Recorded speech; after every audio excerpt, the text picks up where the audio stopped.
Hey y'all, it's your girl Brittany. I'm back. I'm better with another video. Make sure y'all subscribe to the channel, like the video, click that bell to be notified of every time I post, because y'all know what it is.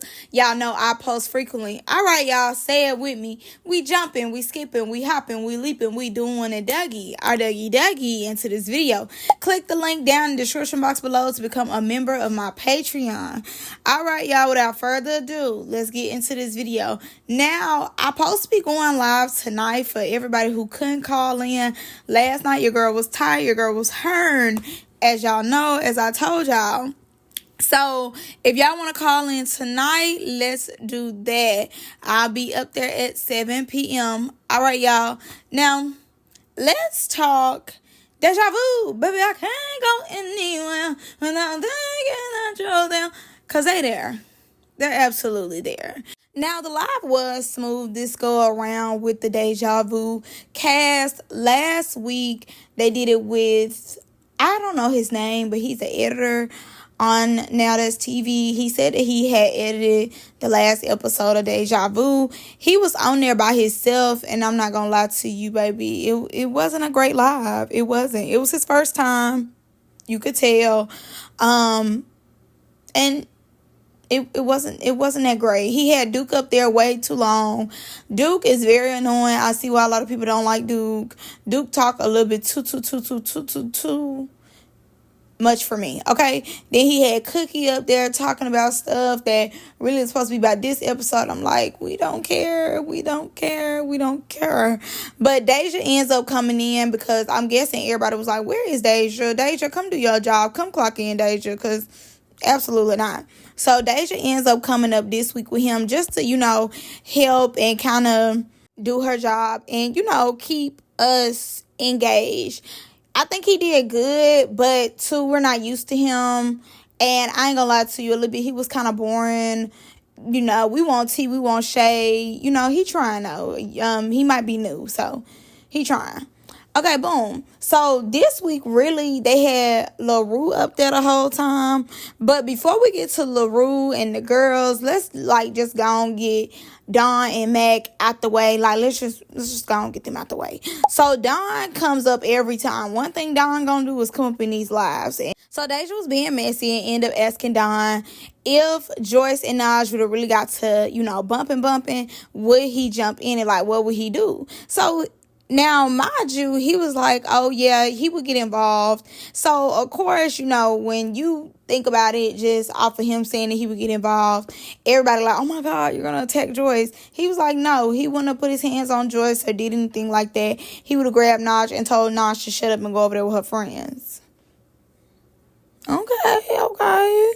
And that's really all he said. And I think that was just something simple to say, because as y'all know, they used to go together, but they not together no more. So I definitely see what he's saying as far as hey, we not together, but we used to be together, but you don't need to put yourself in those type of situations. So let me go on remove you, because it's really not that serious. And not saying into Joyce, because he don't know Joyce like that to really be saying something to her. So they get to Mac, and Mac, in his confessional, he ended up saying that him and Dawne cool, they not best friends or nothing, but they cool. If somebody was to jump on him, he know Dawne would jump in it. Now, mind you, when Dawne got on the scene, Dawne said something completely different. Dawne said, no, you cool, but we ain't cool. You not my homeboy. You an acquaintance, somebody I got to find with. You cool, but we not cool. And I said, exactly. Mind you, when Mac made his confessional and talked about Dawne, I was like, is he okay? Is he slow? Because I don't think that man really like him like that. They did get defined multiple times. So I was kind of looking crazy at him saying oh, we cool. And if something happened, I know he'll jump in. To me, if we ain't even y'all, you saying that y'all cool, but let's be honest, y'all ain't got defined. Why would he jump in on anything you got going on if y'all got defined? I don't know, question mark. I was kind of looking at him crazy when he said that.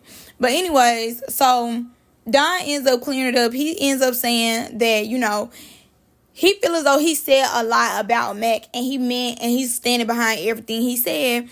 when him and Mac got into it. The only thing he take back is him talking about Mac children. But other than that, he said what he said. And he said that he's not that type of person where, after y'all get defined, y'all can be cool. Like, no. He said he meant, when he said that he cool, he mean like he cool enough to where I'm not just finna smack him randomly, or I'm not finna come at him for no reason randomly. He cool like that, but we not cool. And then one of the hosts, the man, he was like, oh, well, he said if he got jumped that you would jump in. And Don really didn't answer the question. He just ends up saying like, yeah, because he cool. Like, Don is a cool person. Like, he was like, yeah, I'm a cool ass nigga. That's not answering the question, though. Honestly, me personally, I don't think that he would jump in for Mac. I don't care if it was 17 people on Mac. I don't think Don is doing that. I don't see Don doing that for Mac. I just don't see it. Because, like he said, you cool, but we ain't cool. So, he's not cool enough to really get like that for you. And I'm sure he's not going to get like that for you. Let's move on to LaRue and Farrah Gamo. So, this is quick, simple, to the point, but y'all know I love Dog and Farrah Gamo. All right, anyways, so LaRue was asked, who do you feel as though brought nothing to the show? Like, who could have been off the show, never got on the show? So she was like, no shade, but Farrah Gamo, she didn't bring anything to the show. You seen her more, and she did more on Young and Reckless, more so being background character. Now, I thought this was crazy because, as y'all know, we know what happened with Farrah Gamo and Mel. Like, obviously, I believe they really messed up Farrah Gamo, in my opinion, as far as, like, now she got to keep her head on the swivel. She going to be forever defending herself, forever, like, because now people know your hand. Now everybody know you can't fight. So people going to be trying you. I don't necessarily feel as though nobody tried her yet. But to me, Farrah Gamo do be trying to stay in the background or keep it cute, because she know she really can't take it there if somebody try to make content off of her. We know Farrah Gamo don't have them hands to defend herself, which is fine. But she's on that as TV, so not so fine. Now, I can see what LaRue is saying, because all through the trailer, we seen Farrah Gamo one time, and I think Farrah Gamo was the one who threw that chair. But other than that, I don't believe that we seen Farrah Gamo. We know that she was with Gucci most of the time, from, them just showing videos and stuff as they were filming. And, even through the trailer, like, we seen that she was with Gucci. Like, Gucci this, Gucci that. He was her everything. Like, all that. So I'm like, okay. But from what LaRue said, it's not giving that she gave anything. So it probably is giving background character. As we know, she love to do shot o'clock. She more of like the turn-up girl, not necessarily the fighter. She don't want that type of attention, and then she don't want to get in no altercations. So what it was she was probably letting everybody get into their altercations, and she just stayed in the background, while they got into whatever scuffles they need to get into. She just wanted to be the cool girl, and with this, most likely she won't be coming back. Now, we'll play devil's advocate, because maybe if they do bring her back, it might be on another chill show that they have, and she probably did make a storyline out of her and Gucci. Mind you, it was Diamond and Dawne and Naj all getting into it about Dawne, but we know too, Gucci and Farrah Gamo had their thing going on. So now this TV might have gave her a little camera time about her and Gucci, but nothing to keep the drama going, because I don't think nobody necessarily was stun Gucci like that. I think Q, that other girl, and Mel might have something of a storyline. We already know Dawn, Naj, and Diamond have a storyline, and that's the big one that they really want to show us. And we know that Jay Galore and Diamond fight because of Diamond's respect behind Gucci. But other than that,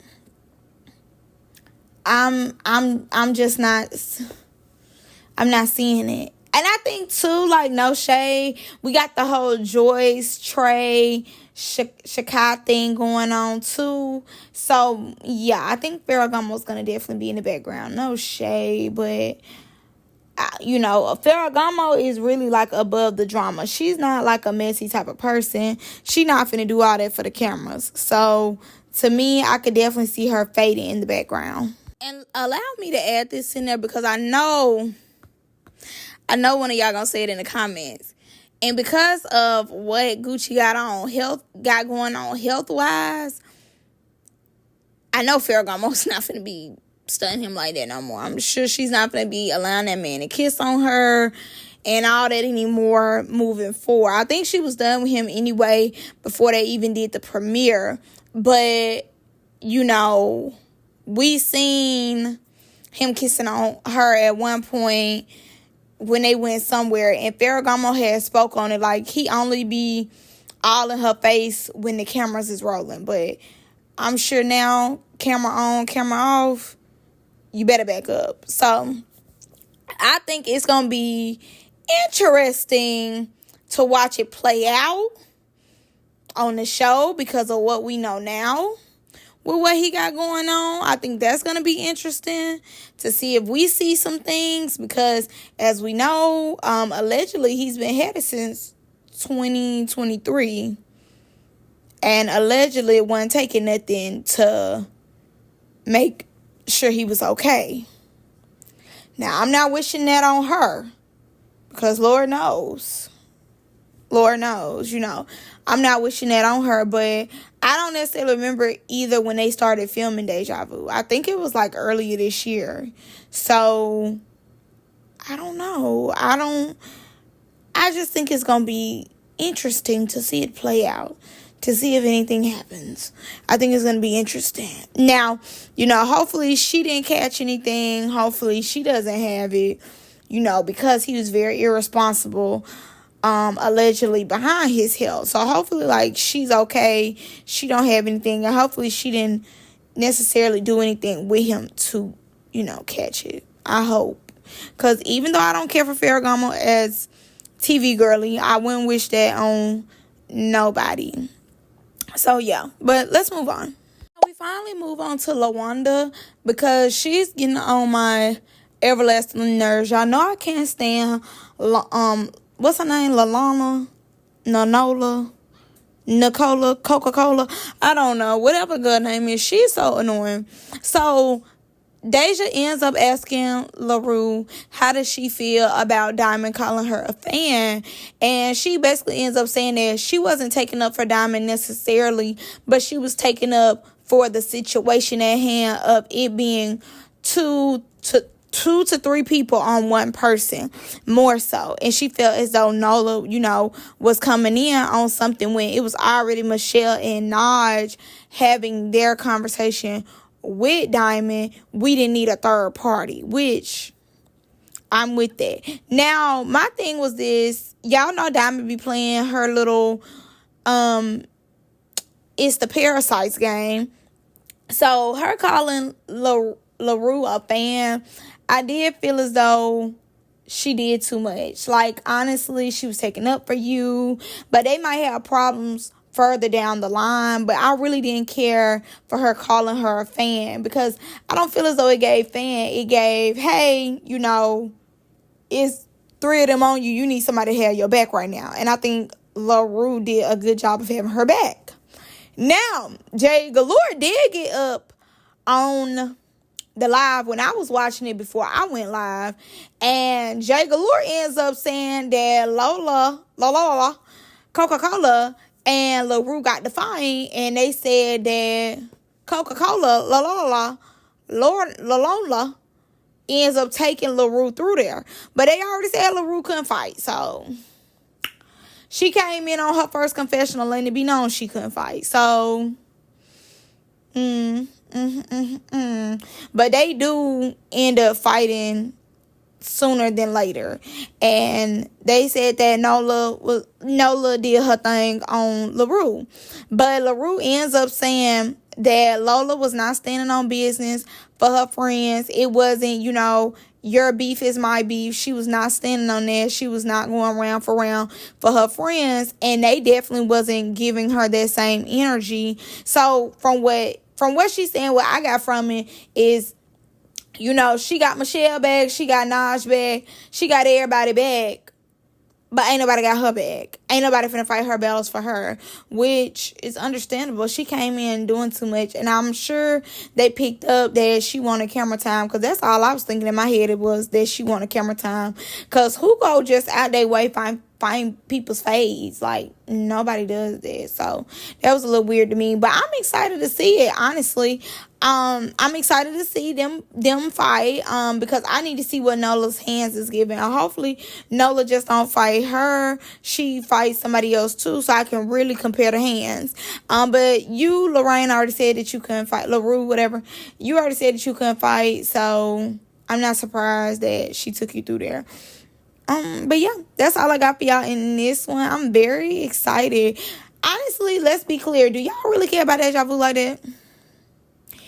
Round of hands for people who really care about Deja Vu. I'm not seeing a lot of hands go up. I think it's having a slow start, even though it's a lot of drama going on with like Joyce and Naj. I think the show is gotten super slow. I need them to pick up the pace a little bit, because it's just super slow. I need them to do better. But yeah, that's all I got for y'all in this one. Let me know what y'all think about it in the comments. I'm gonna see y'all in the next one. Bye.